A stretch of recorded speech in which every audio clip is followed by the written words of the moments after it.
Hey everyone, and welcome back to the Firefighters Podcast, where we seek to develop, inspire, and motivate the world of the emergency services operator through a series of wide-ranging conversations. Now, before we go any further, just hit that rate, follow, or subscribe button on whatever platform you're listening to. It's a key performance indicator for us and helps us reach even more people. Now, here's what we've got for you today.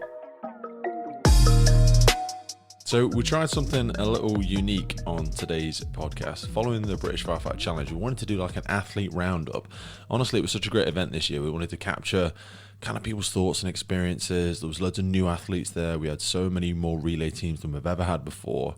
And to be honest, it was just such a successful event this year that we wanted to really try and capture that. So we did something kind of new. We've had a whole bunch of athletes on today's call. There's like 9 people, so let us know your thoughts. Let us know how it comes across. I really enjoyed it. It was incredible. We had such a unique group of people, serving and retired firefighters on the call today. Let us know what you think of it. And if this kind of format works, then maybe we'll look at throwing it in every now and again to be able to capture that diverse range of people that we have in our incredible fire and rescue service. Hope you enjoyed today's show. Before I go, just a final thanks to everyone that competed in the British Firefighter Challenge this year. Really was such a special event. Next year's event will be in Greater Manchester. It runs on the final weekend in July every single year, and the registration details and stuff will be in the link for British Firefighter Challenge. You can have a look at that. I'll see you all soon.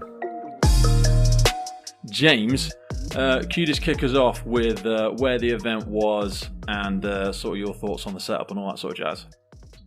The setup as a whole, I think it was good. From the course and everything was done really, really well. The organisation was great.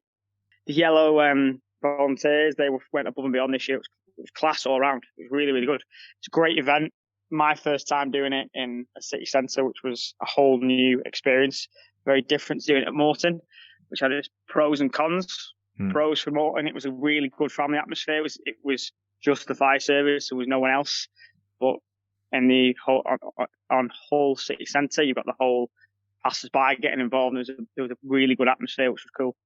Love it. I mean, Cailin and Chrissy, this was your guys' first year competing in it as well, wasn't you? And I think you kind of unknowingly both done massive amounts of prep. I mean, Cailin, if I come to you first, how did your prep go for it all? Because you absolutely smashed it this year. Yeah, well, obviously you were aware of all the prep me, John and Jack and Gary were all doing together. We were doing months and months of prep and training and stuff, as well as just general gym things. So when we were prepping, I mean, we did hammer stuff. We were doing stuff that was to do with the actual course. So it wasn't just like usual gym stuff. And I'm assuming Chrissy was doing very similar stuff because she smashed it as well. So you guys a lot about the pre-training. Different background as well, because yours is like more of a rugby background. I know you've done some fighting and stuff like that, but Chrissy, yours came from like some long distance running and stuff like that. How did you switch up your training for it, and how did you find this year? It's been quite a hard year, to be fair. I've completely changed everything in the way that I train, and it's been really good. It's what I needed really to do something different. And like Cailin said, I've been doing lots of stuff in the gym, and then lots of stuff in the yard at work as well. Yeah, it's been really good. And then the competition was just the cherry on the cake, really. Why did you have that drive to do something different? Because I wanted to ask, and I think it was Ryan or somebody that said the other day, some people think of the challenges as kind of an elitist thing, and like you've got to be some supremely fit, incredible person. And I know we're all kind of quite fit, but it scares a lot of people away. This is your first year doing it and you hadn't done any training like it. What was it that gave you that confidence to be able to do it? I wanted to do it last year, but I just didn't have I guess I just didn't have really the confidence that I could do it. I watched back some of the videos. I found videos on YouTube, and it came across as being cool. Really friendly and really encouraging. So I thought, well, I can go. And then I found Jay, who's done me some training as well, and sort of put me where I am, really. How many years have you done it, Amy? Is this your first time getting into it? No, so that would have been my third. So I did Morton last year, and I also did Bury St Edmunds, however many years ago that was. Jeez. Oh yeah, Bury St Edmunds. That's the first time I met you, wasn't it? How did you find this year? It was my favourite by far. Yeah. probably put the most amount of prep in for this year. And we were we took a massive group with us as well. So our the atmosphere for us was pretty electric. What was it like training on stations and stuff? Did you do much of it on station, or was it all sort of gym based? And is there any sort of advice you'd give? Because I think this year we certainly had more relay teams than ever, but I think we've had more women than ever as well, because like the second day, usually we're messing about trying to fill in spaces and stuff like that. But I was speaking to Cailin the other day, and we were running right up till 6 p.m. It's almost like we didn't have a chance to get everybody in. Yeah. So yeah, training wise, we sort of consciously put together quite a big group of us. And I think that makes a massive difference, because the more people you've got training, then everybody kind of has the opportunity to jump in on a session. Primarily, we ran most of our sessions at one of the Gloucester stations. So we kind of built some purpose-made kit for dragging and pulling and stuff like that. And pretty much invited anyone to come along that wanted to. It's always hard to sort of simulate it exactly, isn't it? Unless you've got access to all the kit. So it's always a bit ad hoc. But yeah, we were training at least since January. And the guys that did the guys that did Morton last year, just carried on from then, really, because it was a smaller gap than it normally is. Obviously October to July. Yeah. Today's episode was once again brought to you by William Wood Watches. With the tagline, once forgotten, now reborn, every single watch has 100 years of firefighting history in it. They take an original Merryweather brass firefighter's helmet worn by firefighters in Britain in the 1920s and melt it inside every single William Wood watch. All of the craftsmanship is carried out in the heart of London, and they are proud to lock in the legacy of the brave firefighting heroes in every single timepiece. I think one of my favourite things about these watches is the Firehose Straps. Now, these have gone from landfill to effectively luxury now. They receive firehose from a massive amount of fire services from all around the world, which has come to the end of its life. The majority of the firehose around the world is unfortunately ends in landfill usually. They clean the hose, repurpose it, and sew it into the luxury watch straps themselves. I always wear the red one, but when you get your watch, it comes with a series of different ones you can get. You can explore the full range of upcycled straps on their website, and you can see the link in the episode notes. If you head over to their website, you'll be able to check out the Jubilee, the Triumph, the Valiant, the Bronze, and the Chivalrous. All of those watches are available right there, and you can spread the cost of these over 3 to 6 months interest free. So for the pulse of the fire service right there on your wrist, head over to williamwoodwatches.com and take a look. Chris, we always think that it's really hard to get a lot of people on board with training and stuff like that, because it's not necessarily as popular on lots of stations as it is depending on the watch you're with and all that sort of stuff. You do a lot of training outside of your normal role. What have you found useful in getting other people involved, or how have you managed to get other people involved if you have? Because some people feel like they're out there in the yard by themselves just training. Well, fortunately, I've just been appointed as a new JO, so that's helped me have some leverage on watch for a bit of yard fitness as such. So I'm quite pro fitness. So whenever I'm planning the shifts, I kind of just put it onto the duty crewing board for the day. You can't make people do it though, sure. I mean, I've been at stations before, and some people just prefer to go off and do the checks. It's hard to necessarily. I don't think you can force people to get out there onto the yard, whether it's normal training or actually getting out there with some fitness. Yeah, I can't make them do the group phys, which I find is good for morale on the watch and stuff like that. However, I do kind of encourage it is a gym time. So unless someone's got a viable reason, if they don't want to take part in the group aspect, then they'll go into the gym and just do their own workout, which is fine with me. It's something, isn't it? Is this your first year doing it? It is, yeah. How did you find the course? Yeah, really, really good, actually. I've wanted to do it for a couple of years now. I had the shoulder injury for just gone 2 years, so that was a bit of a blocker, along with some mental blockers around taking part, which I overcame by my good friend Ivan, who you met, who booked his ticket, which then egged me on to book mine. But yeah, it was a great course, really good fun. Just enjoyed it really more than anything. How do you overcome, like you said, that mental barriers? Obviously, you had a friend that did it, but that's something I don't have to get too personal with it. But a lot of people said that, Amy and stuff have referenced it, and Chrissy. What is that mental barrier? People see some of the people that do it as some sort of, I don't know how people view it, but we want to try and break that stigma. What is it about it that you think initially made you not want to do it? Because people might look at you and go, well, he's a fit, healthy guy. What's the problem?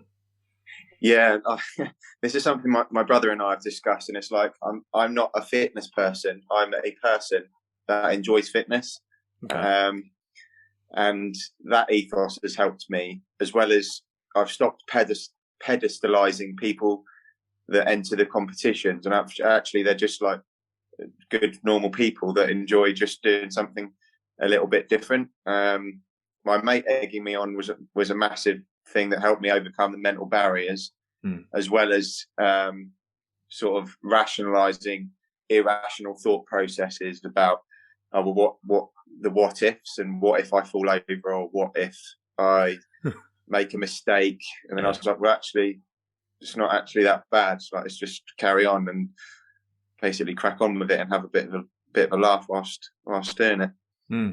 That making a mistake, though, is always something that I think really worries people. I mean, Ryan, this is you've been coming a couple of times now, but we've seen some nasty injuries and some nasty falls over the time. I mean, Mark Bessim took a hell of a stack this time, and he's really busted his arm up.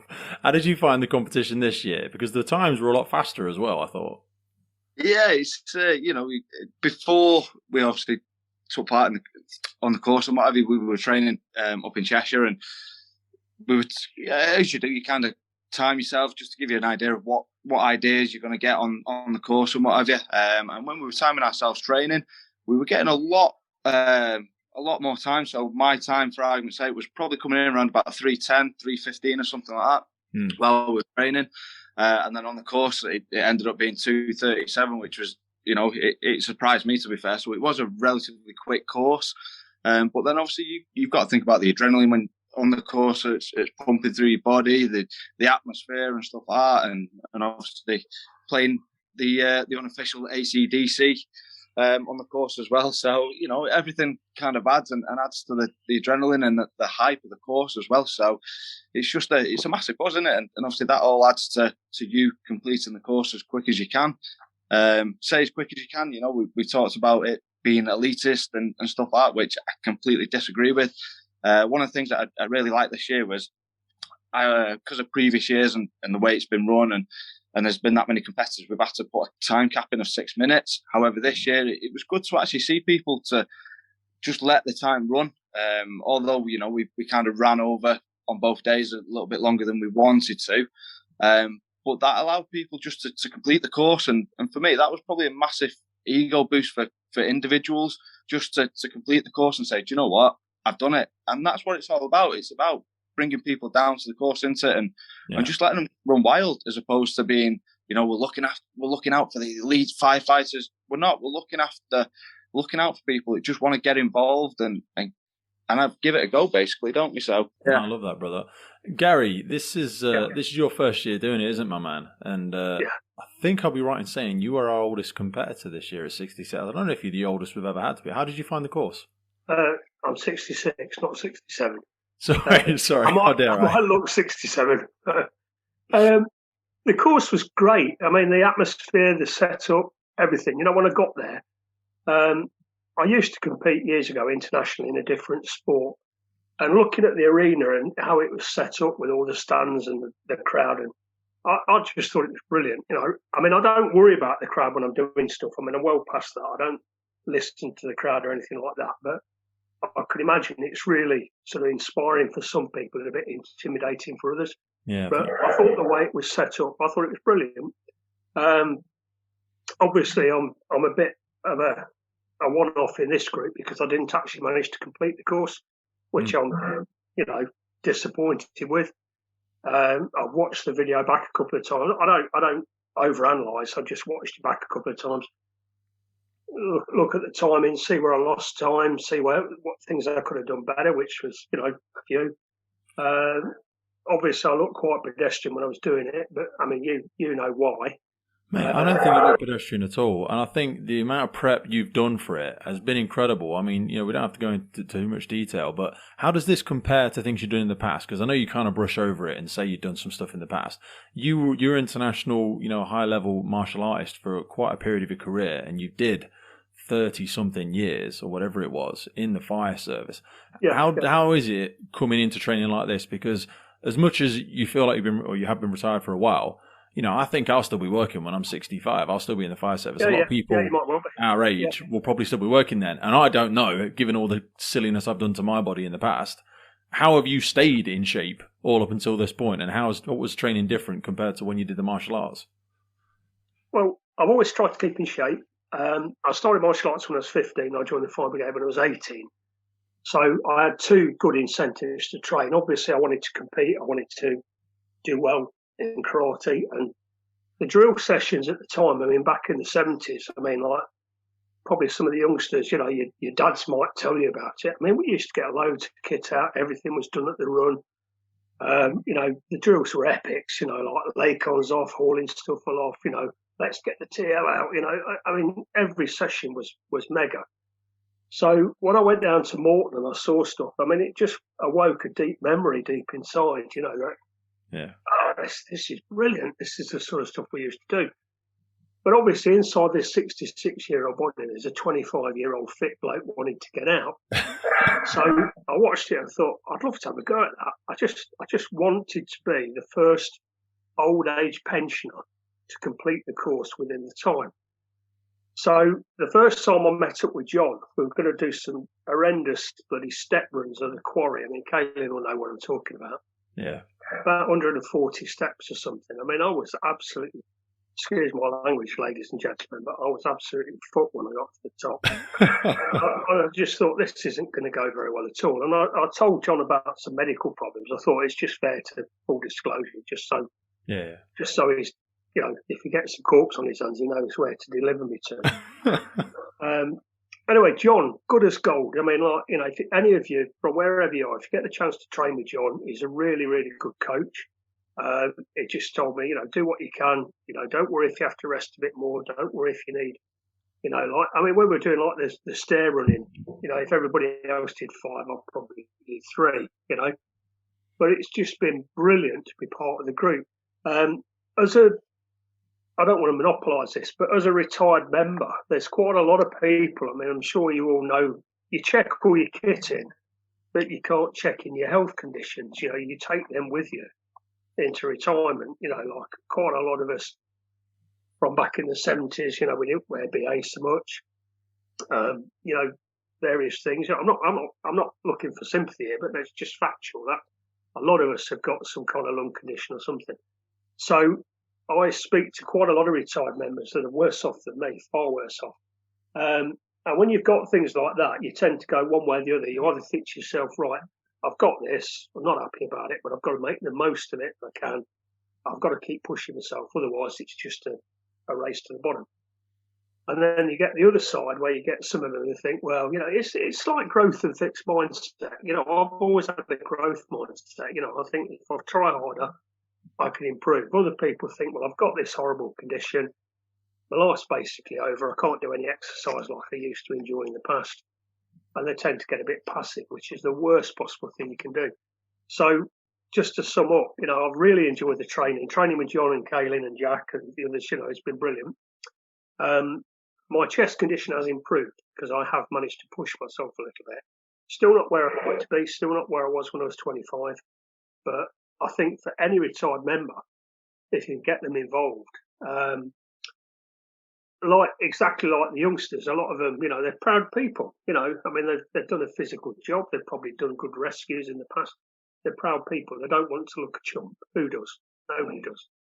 But if you can put it over to people that, everybody's on your side, the support is there. It'd be great if people could train, come along, have a go. I think it'd be brilliant. I mean, at the end of the day, you don't want 250 competitors and 200 of them are old blokes like me. You don't want that because that would detract from the. No, you're right. It's striking the balance somewhere in between. Today's episode is supported by our good friends over at Duty Crew Coffee. Now, as you're probably aware, coffee is the most popular drink worldwide, with over 2.25 billion cups of coffee consumed every single day, and over 70 million of those in the UK alone. Most of this is consumed in our crew rooms, our watch offices, and by our emergency services frontline staff. So when you're getting together around the mess table, don't be drinking no nasty-ass cheap coffee. Nobody likes that guy that brings the cheap stuff. Life is too short to be drinking crap coffee. So if you head on over to dutycrew.co.uk or click the link in the podcast below, you'll be able to jump on over and see the Duty Crew coffee products. They come in 227 gram oversized high quality recyclable stand-up pouches, and they are individually wrapped 10 gram coffee bags. They're quick, mess-free, convenient. They have a one-way degassing valve, which is an absolute must for storage of freshly roasted coffee. You can get the 20-pack response bag. They've got the HQ, they've got the No Duff, they've got the Unity, the Decaf, and of course, all of their products are Rainforest Alliance certified, Fair Trade Foundation, and most importantly, they taste freaking epic. I started drinking Duty Crew about 2 months ago, and then when I fell in love with it, I got in contact with them and they came on board with the podcast. So jump on over to Duty Crew Coffee if you want some of the good stuff. Now back to the podcast.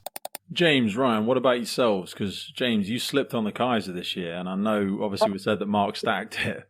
If you look at Team Cheshire as a whole, staying on our feet seemed quite difficult as a collective this year. Last year, you had Rob who swan dived over the casualty, being the only person that fell, so have to get that in there. Then you had myself who fell over the Kaiser, fell over the hose. Ryan fell over the casualty. Mark fell backwards. So we all had a bit. So for me, how much of that do you think is adrenaline, Ryan? Because, like, to be fair, James, as well, like, you slipped on the Kaiser, but a guy broke his arm when he did it at the. When was that? That was more. Oh, no, when was that? It was a few years before. Watford, the guy was it his arm or his leg or something? He did the and yeah, it was a bit touch and go when I seen James do the same thing. It was like, oh, not again. But yeah, it's yeah, I totally agree. It's definitely down to adrenaline because, especially in the team relays and stuff like that, people are just going for it. And because you're only doing a short section of the course as well, you know, people are going, excuse my French, but balls out, aren't they? You know, with everybody. So. I always worry most about the dummy bit. Well, to be fair, I worry most about transition onto the Kaiser, especially when it gets a little bit slippy and stuff like that. And then the final bit, when you get up to the dummy. I mean, girls, is there any particular bit that you think most people struggle with? Because when I was watching some of the girls' races, some really struggled with the haul. And then once they'd nailed that, they were flying after that. I think the haul was harder than I thought it was going to be. Because the line was slipperier than I thought it was going to be. It was slipperier than the one I trained with at home. And also, in my training, I've not been able to run up the stairs and then immediately haul aloft. So that was a bit of a challenge. And also, I'd not long had COVID, so my lungs weren't at full strength either. So that bit for me was the most difficult, I'd say. What about yourself, Cailin? I think it's always, the dummy's always been my nemesis, but also the Kaiser machine I find that really difficult. And as much as we've got it here to train on, I don't think that makes a big difference. Like, I've heard a lot of people say, oh yeah, you're at Leicester this year, you can train on the Kaiser, you'll be good people at it. say come and down, have a go on it. I'm like, it's not really going to make a massive amount of difference.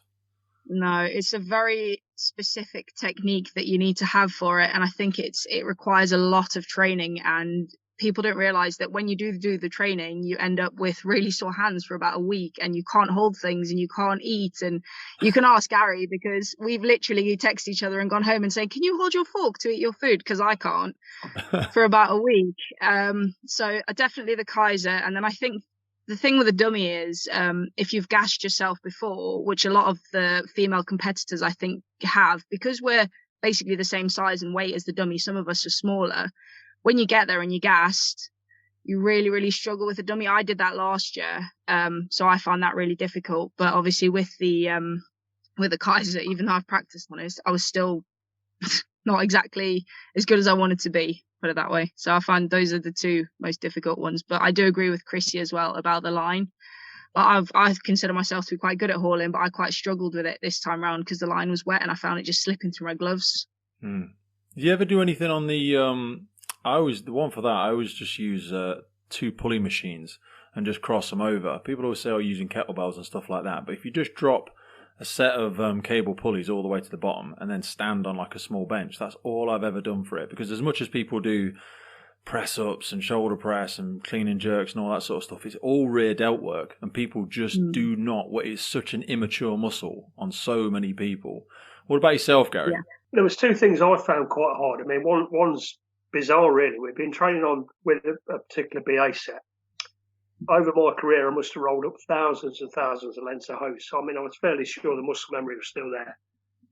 On the day, I got the BA set. I must have put the set on too high up because I just literally could not bend my head back.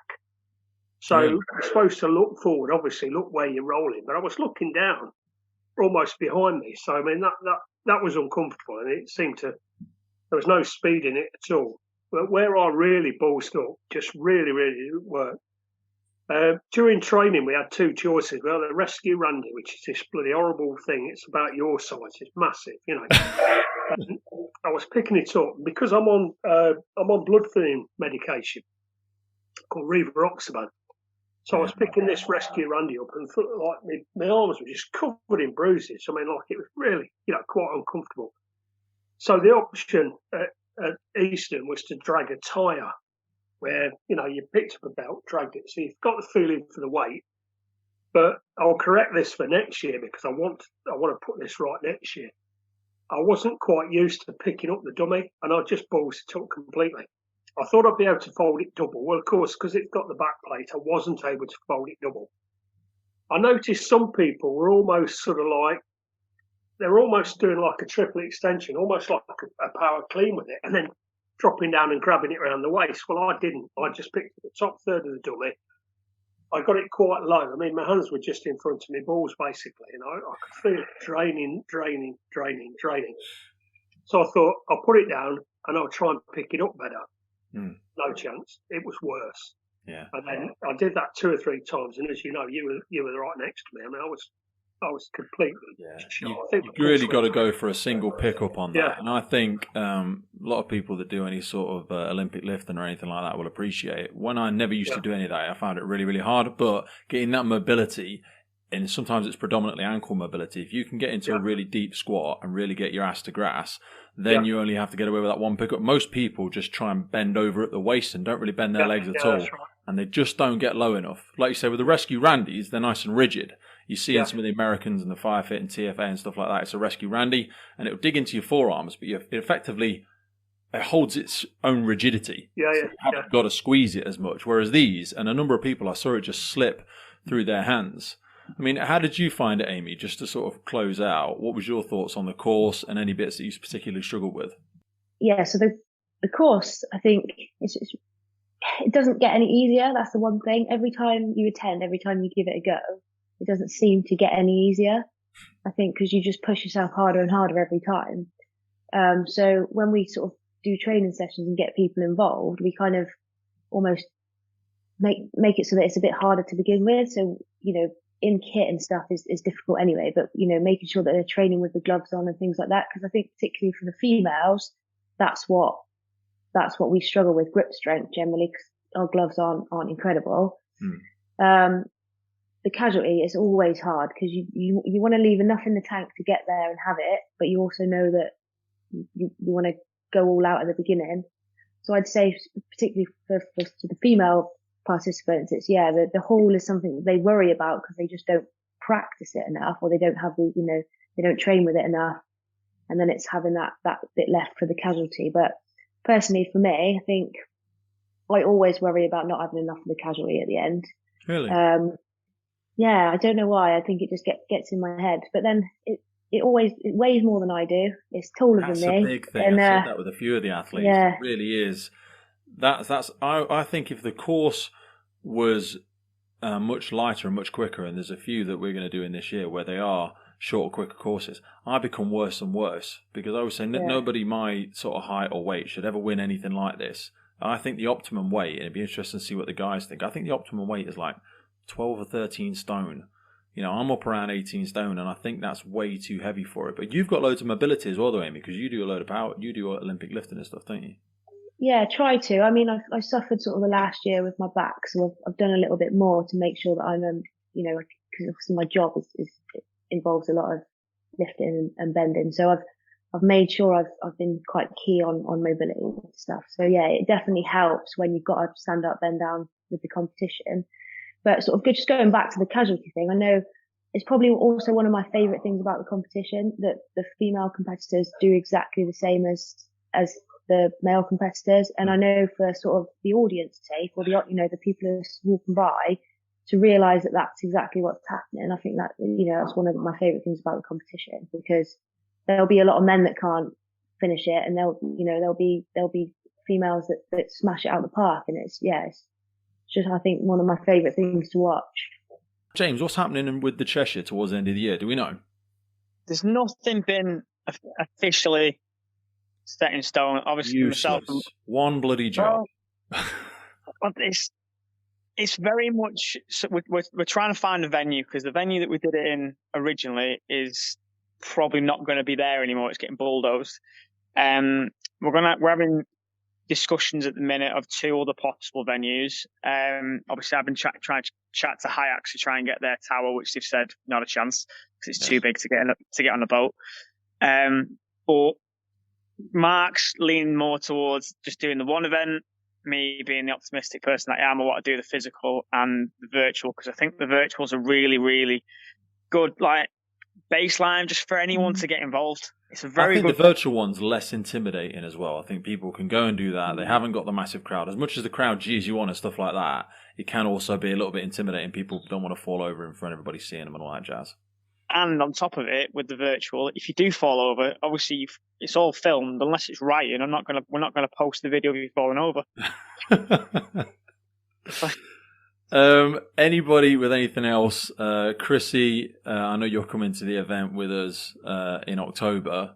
I've never done that one.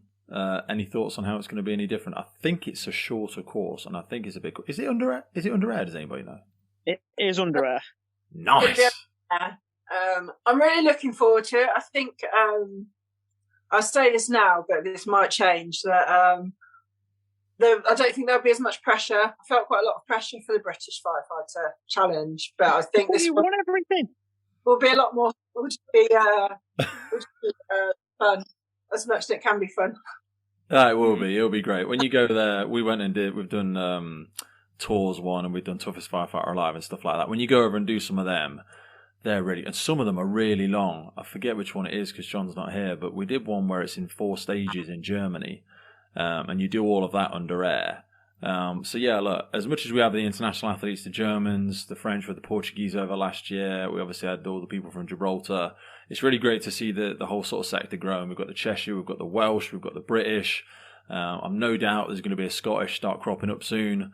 So I hope everybody makes it over to Greater Manchester. And if anybody has any interest in going and doing an international competition and they want some support or they want some help or they want some people to come along and compete with them or cheer, go ahead and sort of reach out to us. Is there anything anybody else wants to get in before we sort of close it out? I just want to say how awesome the competition is. So so obviously this year, as you said, was like the most females. And I think for people who are a bit worried about taking part or trying it out or giving it a go, there were so many people, specifically, this is me shouting out to all the women, because obviously we had like over 40 women this year. It's amazing. And like, if anyone's worried about taking part, don't be, because there were so many women who did it this year. They might not have completed it or they got as far as they could go, but the support was amazing this year. Every person there, like not just females, there were men, there were women, just supporting each other, just encouraging each other, giving each other tips on how to do things. And the atmosphere is amazing. The encouragement, the support you get from all the other firefighters is absolutely epic. And it's like, it doesn't matter if you're a station manager, a watch manager, crew manager, firefighter, brand new to the job, there'll be someone there supporting you. Like I went to Gloucester 2 years ago and like I didn't have anyone with me.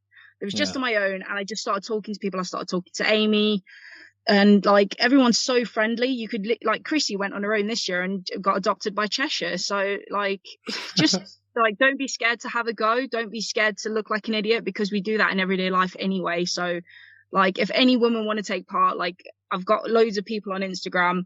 If you want to add me on Instagram, drop me a message. We'll train together. I'm happy to train with anyone. Like you come train with Leicestershire. I've already spoken to Amy and the Gloucester girls. They're hopefully going to come up and train with Leicester.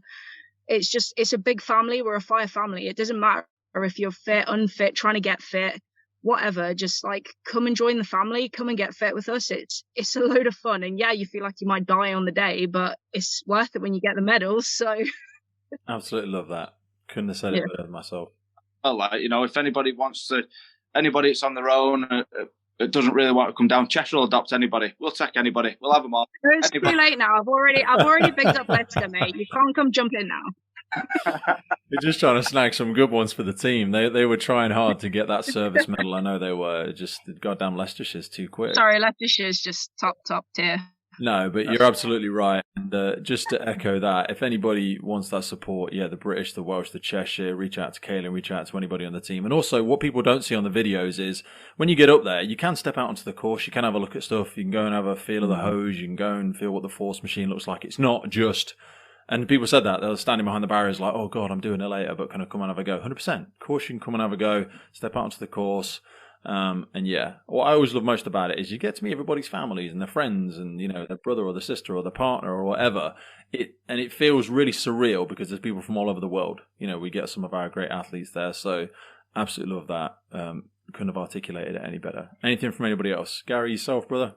Yeah, Pete, can I just say something? I retired 16 years ago. My main memories for the fire service were in the 70s.